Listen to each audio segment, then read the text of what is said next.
Assalamualaikum warahmatullahi wabarakatuh. Perkenalkan, nama saya Mario Ulfa, NIM 212333055 dari Prodi Manajemen Pajak.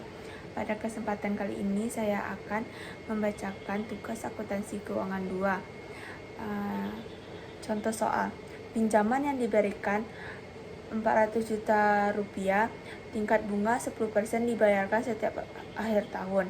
Angsuran tahunan pinjaman 100 juta rupiah, biaya langsung untuk memberi pinjaman 8.447.550 rupiah dibayarkan secara tunai. Biaya transaksi akan diperhitungkan dalam menambah nilai perolehan pinjaman. Pemberi pinjaman menghitung kembali suku bunga efektif 9%. Jurnal pada saat pemberian pinjaman. Pinjaman yang berikan 400 juta rupiah di debit, kas 400 juta rupiah di kredit. Jurnal untuk mencatat biaya yang dikeluarkan untuk pemberian pinjaman ini. Asumsi biaya ini dibayarkan secara tunai. Pinjaman yang diberikan 8.447.550 rupiah di debit, kas 8.447.550 rupiah di kredit. Kedua jurnal tersebut akan membuat pinjaman sebesar 408.447.550 rupiah.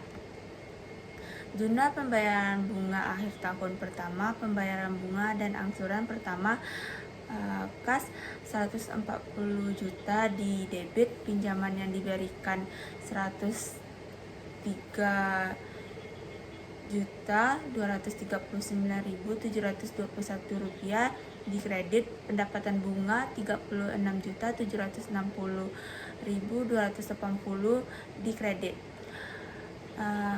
36.760.280 rupiah adalah pendapatan bunga yang dihitung dari bunga efektif 9% dikalikan saldo pinjaman 408.447.550 rupiah. Kas sebesar angsuran 100 juta ditambah dengan bunga yang dihitung berdasarkan nominal utang dan tingkat suku bunga kontrak 400 juta rupiah dikali 10% sama dengan 40 juta rupiah. Pengurangan pinjaman berupa selisih antara kas yang diterima dengan pendapatan bunga yang dihitung. Jurnal pembayaran bunga akhir tahun kedua, pembayaran bunga dan angsuran kedua, kas 130 juta rupiah di debit, pinjaman yang diberikan 102.239.295 rupiah, pendapatan bunga 27.468.705 rupiah di kredit. Jurnal pembayaran bunga akhir tahun ketiga, pembayaran bunga dan pembayaran angsuran, kas 120 juta rupiah di debit, pinjaman yang diberikan 101.759.112 rupiah di kredit, pendapatan bunga 18.240.888 rupiah di kredit.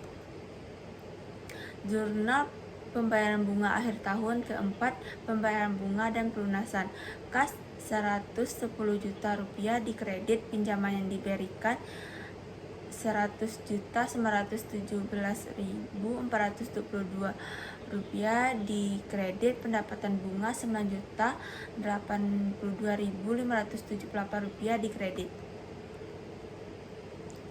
Tahun pertama, pinjaman awal 408.447.050 rupiah, angsuran bunga 140 juta, bunga 36.760.280 rupiah, pokok pinjaman 100 Rp3.239.721. Nilai akhir pinjaman Rp305.207.830. Tahun kedua, nilai awal pinjaman Rp305.207.830,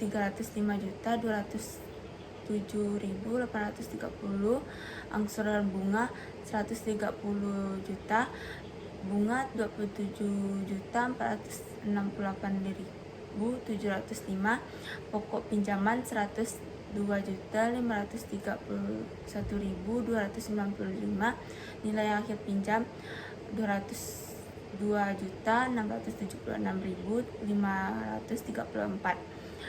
Tahun ketiga, Rp202.676.534, angsuran bunga Rp120 juta, bunga Rp18.240.888,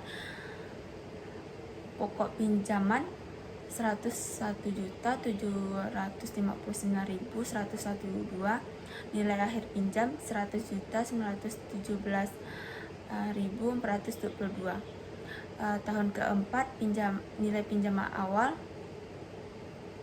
Rp100.970.422, angsuran bunga Rp110 juta, bunga Rp9.082.578, pokok pinjaman Rp100.917.422, nilai akhir pinjaman 0.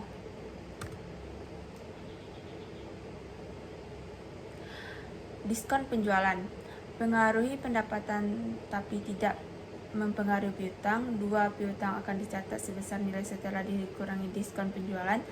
3. Metode pencatatan piutang bersih, not method, metode piutang kotor atau gross method. Pencatatan diskon penjualan metode bruto. Pada saat terjadi penjualan 5 juta dengan termin 2/10 N/30, piutang dagang 5 juta di debit, penjualan 5 juta di kredit.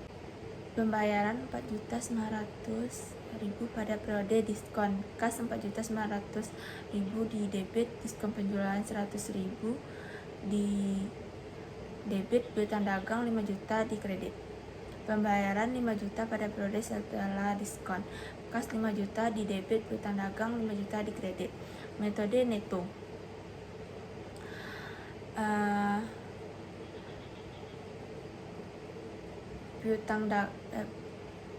Pada saat terjadi penjualan 5 juta dengan termin 2/10 N/30, piutang dagang Rp4.900.000 di debit, penjualan Rp4.900.000 di kredit. Kas Rp4.900.000 di debit, piutang dagang Rp4.900.000 di kredit. Kas 5 juta di debit, diskon penjualan hangus Rp100.000 di kredit, piutang dagang Rp4.900.000 di kredit. Pengukuran setelah perolehan. Loans and receivables diukur berdasarkan biaya perolehan yang diamortisasi dengan menggunakan suku bunga efektif. PSAK 55/R 2011 membutuhkan perhitungan amortisasi, diskon dan premium setiap tanggal pelaporan atau penyesuaian nilai catat utang. Penurunan nilai konsep umum. Piutang setiap pelaporan harus dievaluasi apakah terdapat bukti objektif aset keuangan tersebut mengalami penurunan nilai. Jika terdapat bukti objektif, maka akan diakui kerugian penurunan nilai. Bukti objektif terjadi akibat dari suatu atau lebih peristiwa setelah pengakuan awal yang merugikan dan berdampak pada arus kas di masa depan. Penurunan nilai konsep umum. Kesulitan keuangan signifikan pihak peminjam. pelanggaran kontrak seperti penundaan pembayaran bunga maupun pokok. Pihak pemberi pinjaman memberikan kelonggaran akibat kesulitan keuangan yang dialami peminjam dinyatakan pilot oleh pengadilan. Memburuknya kondisi ekonomi yang menyebabkan kemampuan pembayaran turun. Sekian dari saya, salah dan janggal saya mohon maaf. Saya sudahi dengan Assalamualaikum warahmatullahi wabarakatuh.